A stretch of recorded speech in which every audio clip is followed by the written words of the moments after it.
Oh yeah, oh yeah! Bienvenue dans ce premier épisode de Sale Histoire consacré aux citations célèbres de l'histoire de France qui ont été dites par des reines, des rois et des empereurs français. Je vais probablement mettre à mal dans cet épisode pas mal de choses que vous avez pu voir au collège, lycée, que vous avez vu dans des films ou dans des séries. Et comme c'est le but de la chaîne, et ben clairement je vais pas me priver.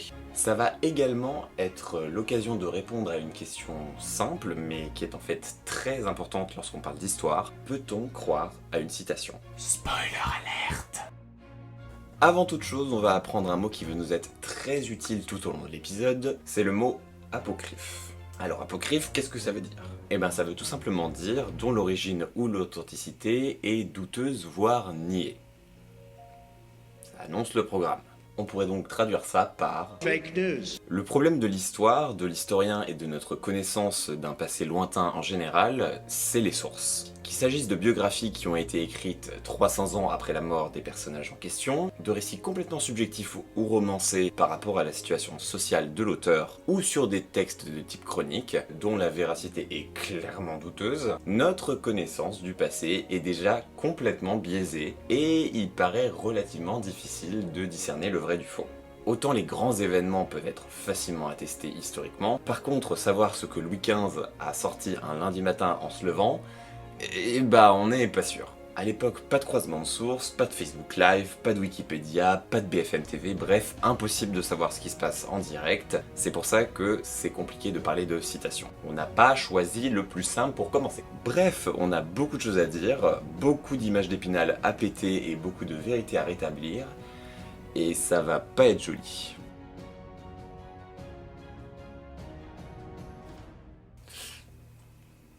C'est l'histoire.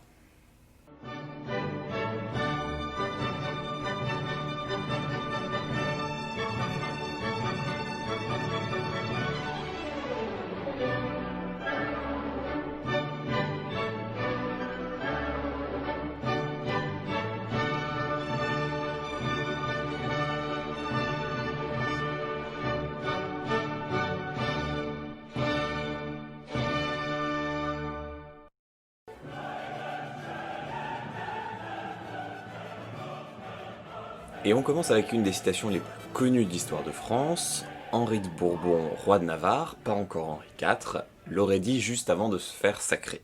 Mais est-ce qu'il l'a vraiment dit? En 1589, le roi Henri III meurt.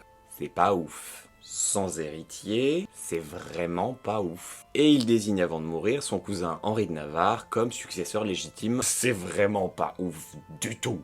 Le problème, c'est qu'Henri de Navarre est protestant. Il faut savoir qu'à l'époque, la religion du roi s'applique à tout le royaume. Donc, si Henri de Navarre devient Henri IV en étant protestant, et bah toute la France sera protestante. Or, la France est liée à l'église catholique depuis plus d'un millénaire, et se faire excommunier, donc aller aux enfers, pour la faire courte, les gens sont pas méga chauds. Surtout qu'à l'époque, 90% de la population au moins est catholique. Vont s'en suivre près de 4 ans de guerre de religion, entre la Ligue catholique d'une part, et Henri de Navarre et ses partisans d'autre part. C'est vraiment pas ouf du tout. 4 ans plus tard donc, en juillet 1593, Henri de Navarre abjure officiellement sa foi protestante pour devenir catholique et monter enfin sur le trône de France comme Henri IV. On lui aurait alors prêté ces mots « Paris vaut bien une messe ». Problème, c'est complètement apocryphe, c'est pas du tout vérifié historiquement. Ça ne provient ni d'un discours officiel, ni d'un écrit, ni d'un témoignage attesté, on n'a rien. Même si Henri de Navarre, ou Henri IV, on s'en fout, a changé à peu près 4 ou 5 fois de religion pendant toute sa vie, il semble relativement peu probable qu'il ait décidé en fait de dire ça en mode Osef en fait. Certains vont prêter cette réplique à Sully, futur ministre d'Henri IV, mais là encore rien n'est attesté. Ben alors d'où ça vient en fait? La première fois qu'on retrouve cette citation, c'est dans un recueil satirique anonyme sorti en 1622 qui s'appelle Les Caquets de l'accouchée.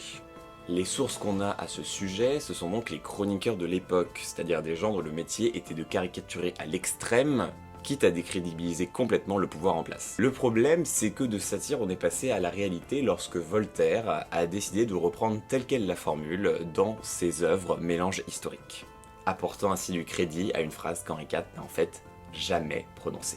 Je pense qu'on a notre premier fake. Ça fait déjà un. C'est pas ouf.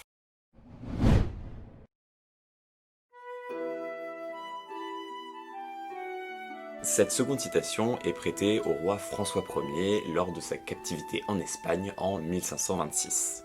On va replacer un petit peu le contexte. En 1525, le roi François Ier et toute l'armée française se font joyeusement dérouiller à la bataille de Pavie par l'empereur Charles Quint et toutes les forces de l'Empire. La défaite est tellement énorme que la majorité de la noblesse française est soit tuée soit capturée, et François Ier lui-même se fait capturer par les Espagnols. Il va rester emprisonné un bon moment, le temps des négociations. Pendant qu'il moisissait solo en Espagne, il aurait donc écrit à sa mère en 1526 « Tout est perdu, force l'honneur ».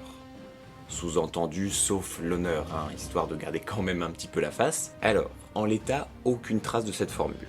Cependant, il semblerait que ce soit la version raccourcie d'une autre variante qui, elle, pour le coup, est avérée. On va donc dire que c'est pas faux, c'est juste déformé. Cette phrase apparaît bel et bien dans une lettre que François Ier a fait parvenir à sa mère Louise de Savoie, qui était régente de France pendant que son fiston était captif. La phrase originale étant « Madame, pour vous faire savoir comment se porte le reste de mon infortune, de toute chose ne m'est resté que l'honneur et la vie, qui est sauve. » C'est sûr que force l'honneur, c'est quand même beaucoup plus rapide. Hein. Bon, donc en l'état, cette phrase n'a jamais existé, mais là j'ai quand même envie d'accorder le but parce que sinon on n'est pas sorti, hein, clairement.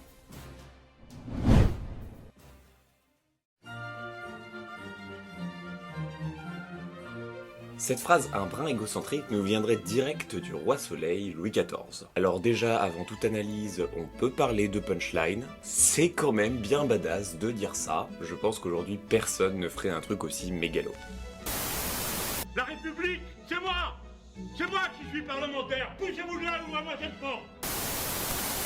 Oui, alors la différence, c'est que Louis XIV est un monarque absolu, de droit divin, sacré par la grâce de Dieu, et qu'il est son représentant sur Terre. Donc, techniquement, je pense qu'à l'époque, ça passe. Mais là encore, est-ce qu'il l'a vraiment dit? Pas sûr.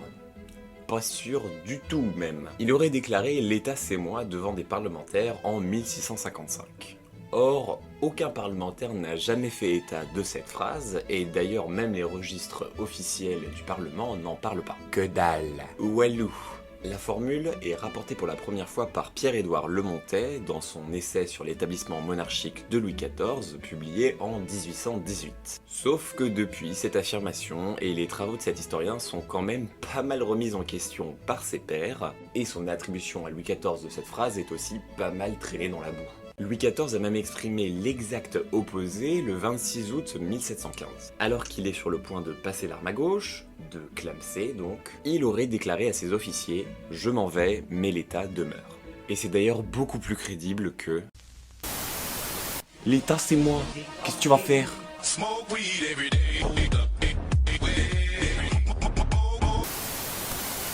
Bah oui, parce que même s'il a un petit peu le melon, il faut bien le dire, Louis XIV a parfaitement saisi depuis l'enfance tous les rouages de la monarchie. Il savait pertinemment qu'en se déclarant État, l'État allait un jour mourir avec lui.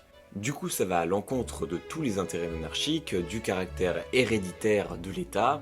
Au global, c'est pas ouf. J'ai l'impression qu'on y revient souvent à celui-là. On en est à 2 fakes sur 3 là déjà, hein.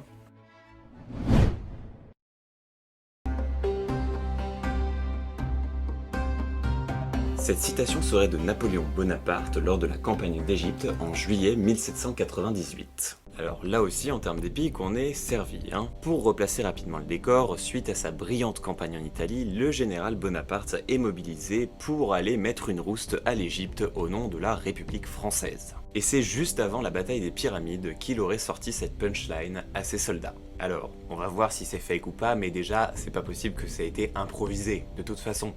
C'est beaucoup trop épique. C'est inspirant, c'est philosophique, c'est galvanisant, c'est surtout fake. Oh mon dieu, qu'est-ce que c'est fake? C'est même une récupération historique honteuse, je m'explique. Au retour de sa campagne d'Égypte, Napoléon a une belle promotion puisqu'il devient empereur. C'est une belle promotion. Bravo. On est sur de la grosse promo là quand même, hein. Le désormais empereur Napoléon Ier lit cette réplique dans un livre anonyme, une histoire de Bonaparte, sorti en 1803, donc 5 ans après la bataille des Pyramides, hein, on est d'accord.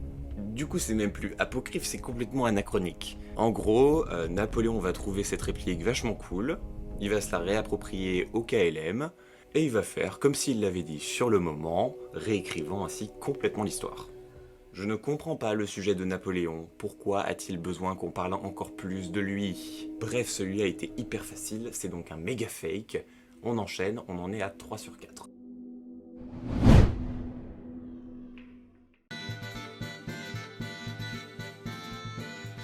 Et on retrouve un peu de légèreté avec notre cher François Ier. Coureur de jupons notoire, grand amateur de femmes de toutes conditions ou juste chaud, François a une réputation de mec un petit peu macho lorsqu'on parle de femmes et de la considération qu'il pouvait en avoir. Or, il a été presque exclusivement élevé par des femmes, et par la suite, il a su s'entourer de femmes à la fois belles et intelligentes. Je n'irai pas jusqu'à dire qu'il est féministe, mais au regard des mœurs du temps, je suis pas persuadé qu'il était plus beauf qu'un autre. En tout cas, il aurait écrit lui-même cette phrase en 1545 sur une fenêtre ou à côté d'une fenêtre au château de Chambord. Il aurait, c'est du conditionnel. Parce que cool, mais où? Alors même si Brantôme au XVIe siècle dans son fameux Recueil des dames ou le médecin Jean Bernier au XVIIe siècle atteste avoir vu différentes variantes de cette formule, eh ben on l'a jamais retrouvé. Envoler la gravure, ça s'envole comme ça les gravures. Alors soit un vitrier a fait un gros doigt d'honneur à l'histoire en changeant une fenêtre, soit c'est un monstrueux fake. Et ça tombe bien, nous avons le vitrier de Chambord en duplex, alors... Oui, Jean dire à Karl, toi changer fenêtre, vite, tout rayé. Bon bah, moi changer fenêtre, comment moi savoir? Moi pas savoir lire, hein? Plus sérieusement qu'on me montre cette fameuse gravure, mais en l'état cette phrase n'est pas du tout de François Ier, elle lui est attribuée par Victor Hugo dans sa pièce Le Roi s'amuse, sortie en 1832. Je vais arrêter de compter les fakes parce que ça va devenir déprimant.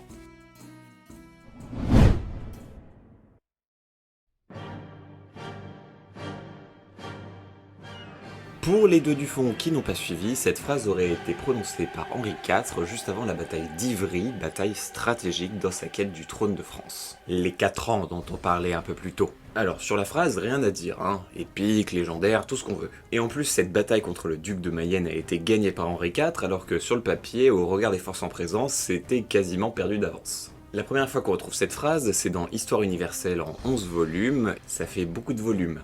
Écrit par Agrippa d'Aubigné entre 1616 et 1630. Comme d'habitude, on peut totalement remettre en question la véracité de cette citation. Mais, Agrippa d'Aubigné est un contemporain d'Henri IV. Ça veut dire qu'ils ont vécu à peu près au même moment. On peut donc supposer qu'Henri IV a bel et bien sorti quelque chose d'à peu près équivalent à ses troupes, mais je ne pense pas me tromper en disant qu'Agrippa d'Aubigné n'était pas sur le champ de bataille et que donc il ne peut pas en attester lui-même. Cette citation est l'exemple parfait d'apocryphe. On ne pourra jamais dire si c'est vrai ou faux. Pour le coup, impossible de s'avancer, ça restera de la légende.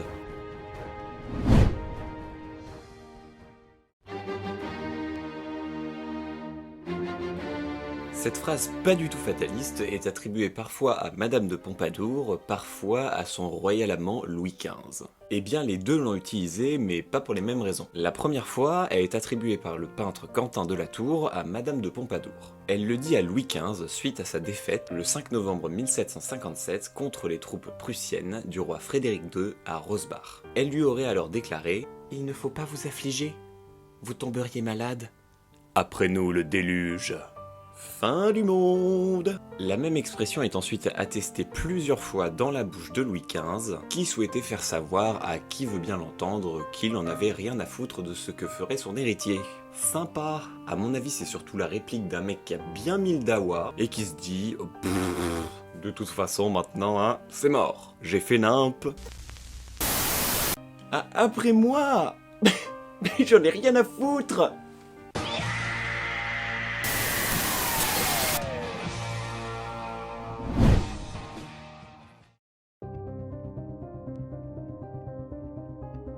Mais c'est de plus en plus joyeux tout ça.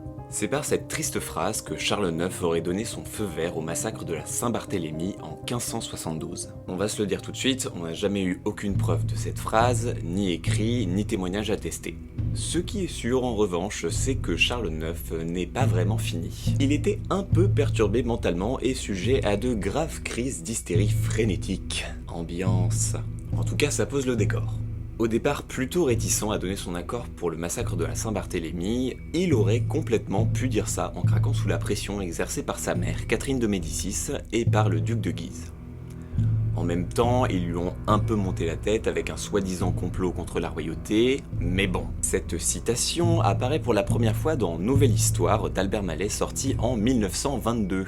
1572-1922, calcul rapide, 350 ans. Tout va bien ? On peut donc se dire que 350 ans c'est bien apocryphe, et pourtant au regard de la personnalité de Charles IX, c'est pas si déconnant.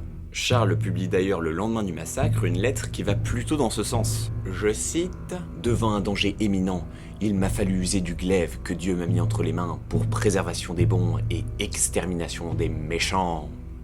C'est moins épique que d'autres. » Avec cette pièce à conviction là, je peux pas la classer dans les fakes. On va donc partir sur un entre-deux.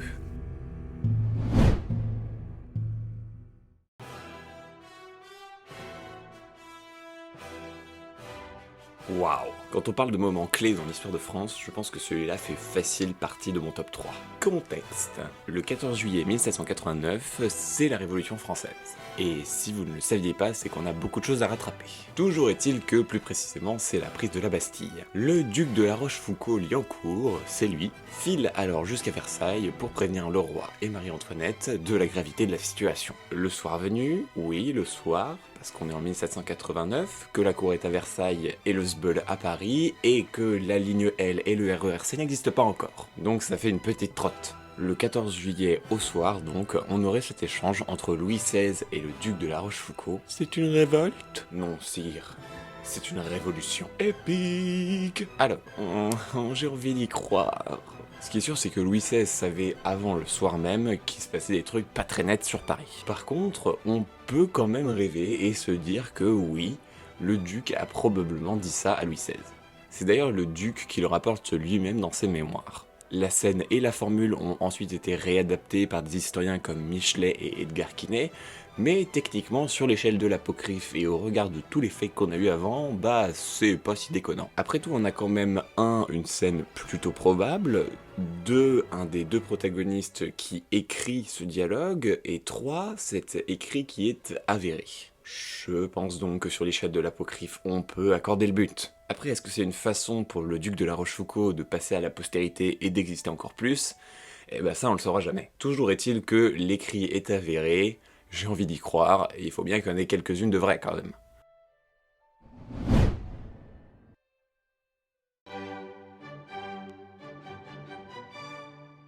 Ah, alors celle-là, vous l'attendiez depuis le début, hein. Allez les enfants, vous la voulez?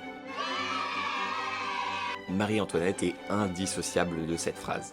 Que ce soit en film, série, livre et plus récemment show de drag queen, tout le monde s'intéresse littéralement à Marie-Antoinette. Et à sa brioche. Alors, fake, pas fake? Eh bah bien sûr fake. Est-ce que vous pensez vraiment que Marie-Antoinette, bien que proche du burn-out, je dis pas, ait pu sortir quelque chose d'aussi cash et sujet à polémique alors qu'elle sentait très bien que ça allait mal finir? Bien évidemment non, c'est faux et archi faux, et vous ne trouverez jamais une preuve qui atteste que Marie-Antoinette ait bien dit ça. Eh oui, mais comment on sait que... Chut, chut, laissez-moi vous expliquer. Attention, ça va être un peu technique. C'est la dernière ligne droite, on se concentre. Cette phrase est rapportée par le philosophe Jean-Jacques Rousseau pour la première fois dans ses Confessions, sorties en 1782. Jusque-là, ça devrait aller. Petit problème néanmoins, les Confessions ont été publiées à titre posthume et racontent la vie de Jean-Jacques Rousseau jusqu'en 1765. Mais du coup, où est le problème? Le problème, c'est que Marie-Antoinette est arrivée en France pour se marier avec Louis XVI en 1770, donc 5 ans après. Ai-je besoin de préciser pourquoi c'est anachronique? Du coup c'est faux, archi faux, cette phrase apparaît bel et bien dans les Confessions de Jean-Jacques Rousseau mais ne concerne pas du tout Marie-Antoinette. La phrase serait plutôt associée à Madame Victoire de France, qui était une fille de Louis XV. On va donc rétablir la vérité une bonne fois pour toutes. Non, Marie-Antoinette n'a jamais parlé de brioche, et surtout pas ce jour-là. Voilà, bien évidemment, il y en avait des dizaines d'autres, mais il a bien fallu choisir, et surtout la vidéo commence à se faire longue, il est temps de conclure. Faisons les comptes... Et bah c'est pas bien glorieux. Sur 10 citations, on en a 5 fakes, 2 invérifiables et 3 à peu près véridiques. Et sur ces 3 véridiques, une seule seulement est écrite par le protagoniste, François Ier, les 2 autres étant rapportées par des témoins directs. Au global, ce qu'on retient, c'est que les sources sont, et à juste titre, pas mal remises en question lorsqu'on parle de citations. On a parfois la chance d'avoir un écrit ou un témoignage attesté, mais ça reste hyper rare. Finalement, lorsqu'on parle d'histoire avec un grand H, il vaut mieux se référer à des faits qu'à des citations. Parce que si Wikipédia demain vous dit que Louis XV, ce lundi matin-là, avait sorti... Oh la vache, j'ai la pâteuse! Oh! Un petit café? Qui veut un café? Et bah ça en ferait pas une vérité historique pour autant. Et dites-vous bien que les concepts de drama, de calomnie, de déformation ou de téléphone arabe, d'exagération pour faire le buzz ou de réappropriation, et bah ça date pas d'hier. Toujours être prudent lorsqu'on cite quelqu'un qui cite lui-même quelqu'un. J'espère que ce premier épisode de Sale Histoire vous aura plu, il constitue en tout cas une super introduction pour partir sur un principe simple, à partir de maintenant, place aux faits. Et comme disait Louis XV en 1767... Abonnez-vous à la chaîne, likez, partagez, et à très vite pour une nouvelle Sale Histoire. Après moi le déluge. Ah, c'est compliqué d'être moi.